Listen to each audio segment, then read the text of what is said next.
एबे देखंतु भत्ता टंका को नहीं बहुत बड़ गोटे अपडेट होइछि। एथर जहाँकि वयस्क लोकंकु 3500 टंका भत्ता मिलिबो, जहाँकि माननीय मुख्यमंत्री मोहन चरण माझी यह वर्धित भत्ता टंका देवाई आज जहाँकि शुभारंभ करेंगे। जहाँकि माननीय मुख्यमंत्री मोहन चरण माझी केन्दुझर धरणीधर विश्वविद्यालय पड़ियारू यह भत्ता कार्यक्रम को शुभारंभ करेंगे बोली सूचना रही।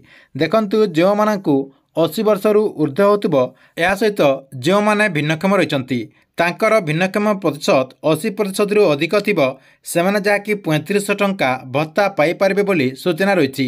एथिपाई सरकार तरफरु जाकी 7600 कोटी टंकार व्ययबराद मध्य करा जायछि। देखंतु राज्य सरकार तरफरु एही भत्ता राशि जो वृद्धि करा जायछि आज तो माननीय मुख्यमंत्री मोहन चरण माझी याको शुभारंभ करिवे, जाकी केन्दुझर धरणीधर विश्वविद्यालय पड़ियारू यह शुभारंभ करेंगे। देखंतु शुभारंभ हो सारा पर सरकार तरफरु हिताधिकारी अकाउंट को किंबा तांको हाथाहाथी भाव में केवे टंका दिज्व। जो मैंने डायरेक्ट कैश पाँच जहाँकि हाथाहाथी भाव में जो मैंने टंका पाँच से केते तारीख भितर तांकर टंकाटी दिज्व एवं जो मैंने अकाउंट रे टंका पाँच से मैंने केते तारीख सुधा यही टंकाटी पाई पारिबे से नहीं बहुत बड़ा गोटे अपडेट होइछि, जहाँकि आपनको मु एही वीडियो माध्यम रे पूरा डिटेल जनदेवी। से भिडटी को आपने शेष पर्यंत देखंतु। ता पूर्व वीडियो को गोटे लाइक कर दिंतु एवं जो मैंने चैनल को सब्सक्राइब करना चैनल को सब्सक्राइब कर दिंतु।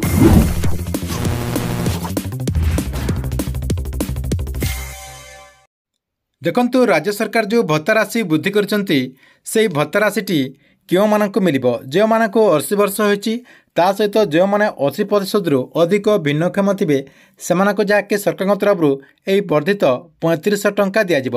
से माननीय मुख्यमंत्री मोहन चरण माझी आगुरी घोषणा कर सारी एवं आज देखंतु यार शुभारंभ कार्यक्रम रही, जहाँकि केन्दुझर धरणीधर विश्वविद्यालय या जहाँकि शुभारंभ करेंगे माननीय मुख्यमंत्री मोहन चरण माझी।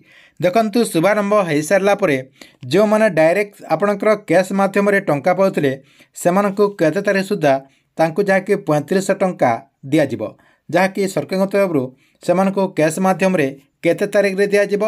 ता सहित जो मैंने अकाउंट रे टंका पाउचंती से माने केते तारीख सुधा यही टंकाटी पाई परिबे।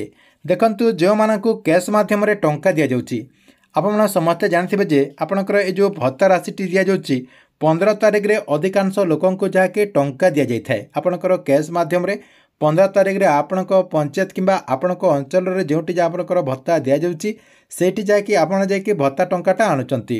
किंतु देखंतु आज आपणकर 15 तारीख रही, आज जहाँकि माननीय मुख्यमंत्री मोहन चरण माझी या शुभारंभ करेंगे। शुभारंभ हो सारा पर आपको जहाँकि 16 तारीख पर 16 रु आप 20 तारीख भितर ये जो वर्धित भत्ता टंका रही यही वर्धित भत्ता टंकाटी पाई परिबे, जहाँकि आपको 16 तारीख पर आपणकर जो भत्ता टंका रही से भत्ता टंकाटी आपण पंचायत को किंबा आपण जो भत्ता टंका पाउचंती से जगह को पठे दिज्व।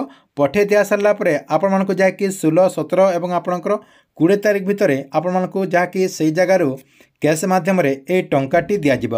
ता सहित जो मैंने ऑनलाइन मध्यम आपणकर अकाउंट मध्यम जो मैंने टंका पाउचंती सेमानकु केबे टंका दिज्व। देखंतु सेमानकु मध्य 20 रु 27 तारीख भितर आपणकर जो 20 तारीख रही जनवरी 20 तारीख रु 27 तारीख भितर तांको अकाउंट को यही टंकाटी ट्रांसफर करा सूचना रही, जहाँकि सेमानक अकाउंट को सीधा सलख 3500 टंका ट्रांसफर करा बोली सूचना रही। से जो मैंने भी यही 3500 टंका भत्ता पाइबा योग्य अटंती से जहाँकि अपेक्षा करने को पड़ो।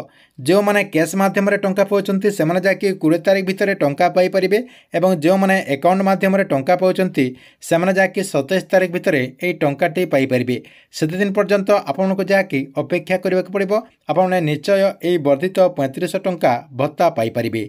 ठीक अच्छे एथिला आपणक पई भत्ता को नहीं गोटे बहुत बड़ा अपडेट। आपन को वीडियो केमती लगिला कमेंट बॉक्स रे निश्चय गोटे कमेंट करंतु।